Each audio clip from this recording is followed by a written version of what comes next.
the king is going to be crowned, and BlackRock's going to be approved on that day. First day, two bills, first day. Easy. I might be light on that. Maybe it's three bills, but at least 30 bill is coming in those first months. And remember, we went from 10K Bitcoin to 59K Bitcoin on 10 billion of flow into GBTC.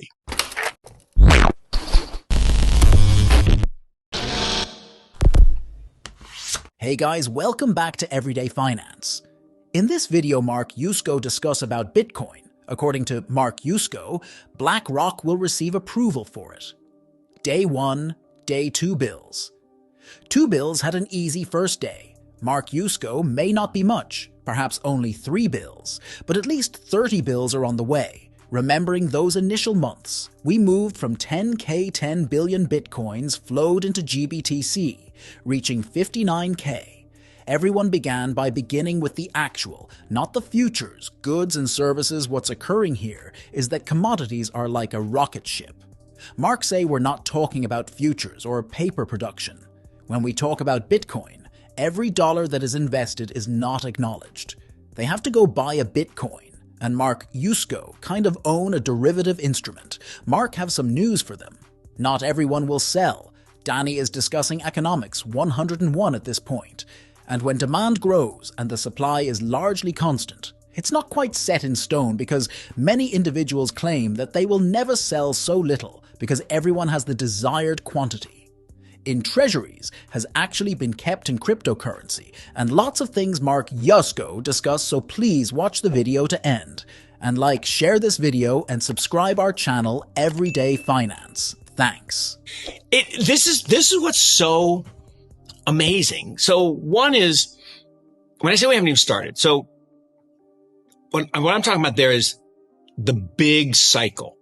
My 14-year cycle, my 54, 68, 82, 96, 2010, 2024, which is still 3 weeks away. That's the beginning. That's the beginning of the middle part of the S curve, right? That's where we go from, 10% adoption to, and we're at 11 now, to 90. It's going to be an unbelievable decade. I mean, unbelievable. So much fun. So it doesn't mean it won't be without volatility, but it's going to be fun. So that's the first thing. Second thing is we're still in crypto summer, right? Crypto summer is not straight up. Crypto summer is casually drift. And we've been talking about this since June. I know. We've been talking about this since June, that we were going to the low 50s. You were more convinced than I was, to your credit. I know, but it was just it's the way it happens. And Tim Peterson's model is the model, right? If you want to know the value of the network, you look at Tim's model and then you say, okay, well, if we're below the value, then who's buying? Investors who buy things below fair value. And we were going to creep. And it's been this, oh God, so beautiful. It's just a beautiful movement towards that low 50s. But then the halving is going to happen and fair value is going to double. And people are like, no, that's not how it works. I'm like, yes, it is. Because the difficulty adjustment aside, but the bottom line is the miners got to get paid. And so the fair value is going to double. And so then we're going to get to the beginning of crypto fall, and that's next June. That's when the parabolic stuff starts. And next Thanksgiving, oh my God, it's going to be crazy. I just can't even imagine how crazy next Thanksgiving's going to be. So that's why it's just beginning. And then on January 8th, right, the king is going to be crowned. Okay. It's Elvis's birthday. It's also my son's birthday, his 13th birthday. And the king is going to be crowned, and BlackRock's going to be approved on that day. First day, two bills, first day. Easy. I might be light on that. Maybe it's 3 bills, but at least 30 bill is coming in those first months. And remember, we went from 10K Bitcoin to 59K Bitcoin on 10 billion of flow into GBTC. So I don't know. And that's the point, right? I'm giving credit where credit's due. Dan Moorhead or whoever wrote it. According to Mark Yusko, everyone bought Bitcoin and issued bonds as a result for a variety of reasons. Individuals may be concerned or believe that this is not a wise fiduciary decision. Yet when an asset gains greater traction, a few things will happen. Firstly, its volatility will decrease. Because recall that volatility is just future uncertainty. Volatility is defined as results. EHI bills are not volatile because there is no doubt that you will receive payment in 91 days. And this has never failed, and it most likely won't ever not occur, although it's probably never too strong. There is no doubt about it thus.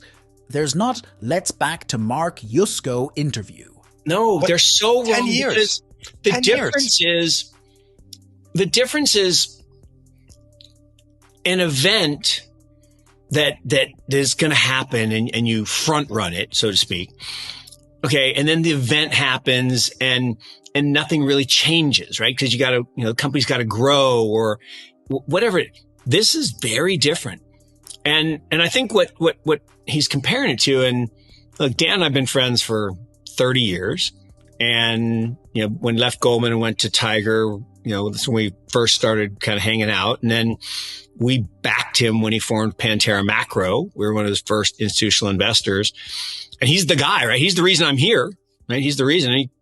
10 years ago, November, said, "Hey, come to San Francisco." Everyone's heard this story. And, he's like, I'm shutting down the fund, give back $1 billion, charging 2 and 20. We're all like, why? He's like, well, because I'm going to build a business where I'm going to have, 6, 8, 10 times that, which he already does.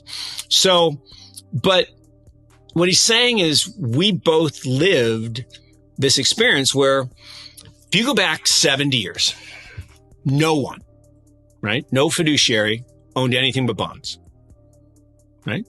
Equities were not. So funny to me. I mean, because you were a bad fiduciary because remember, bonds are a contractual claim. Equities are contingent claim. You might not get paid back. They could go bankrupt. You might lose everything. And there was no culture. And then slowly the culture developed. Markowitz came out with his theory in 57. And people said, oh, if I take bonds and add stock, my risk is actually lower? What? Okay. So then stocks became a thing. And then international stocks became a thing. And then in the 80s, it was early 90s, actually. It was 90, 91, 92.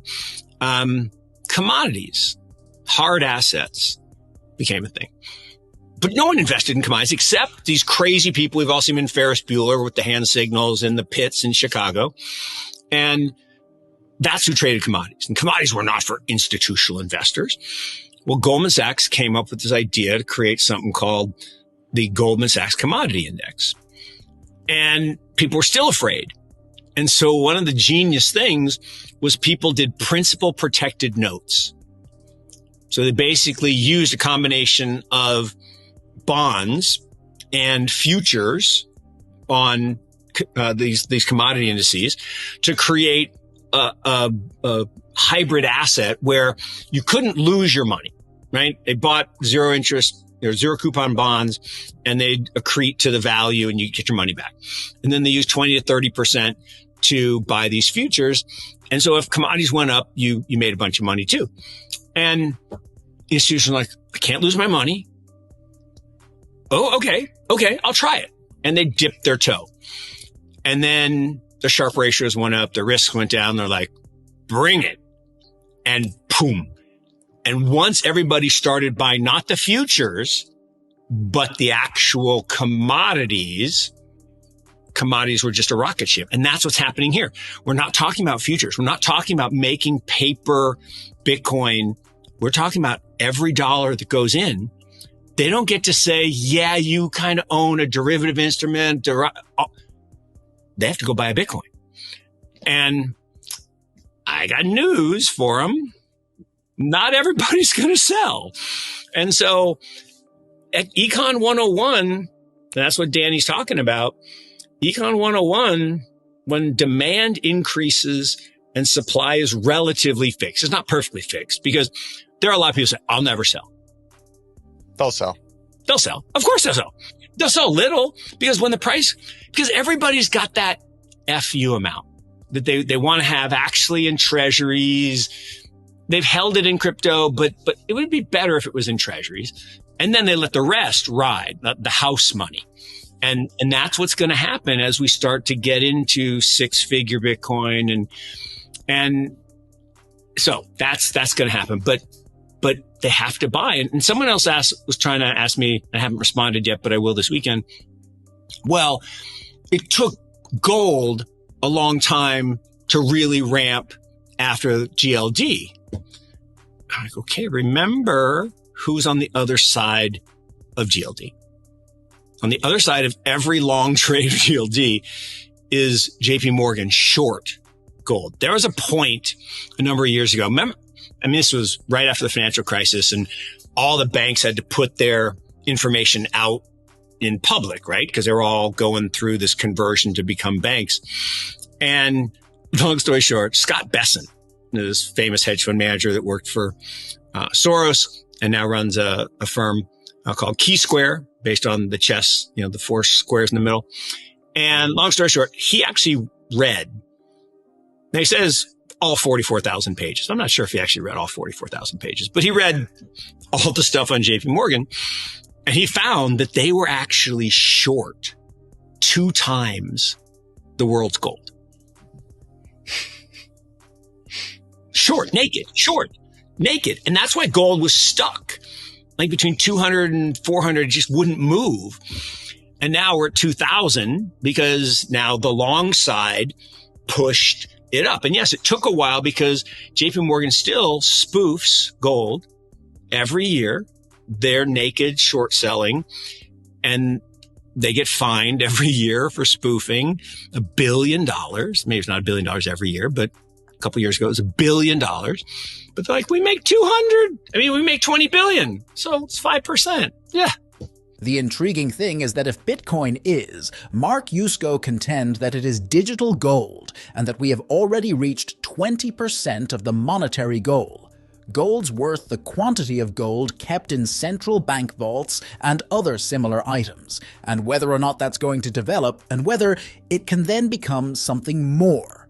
After which we must obtain between, say, Big B Bitcoin and Little B Bitcoin, the network that has some worth in particular as a settlement layer, followed by the token, which is this digital gold. Mark Yusko say, in my opinion, if you learn something from this video, then please like this video and subscribe our channel Everyday Finance. And we will meet in next video. Thanks.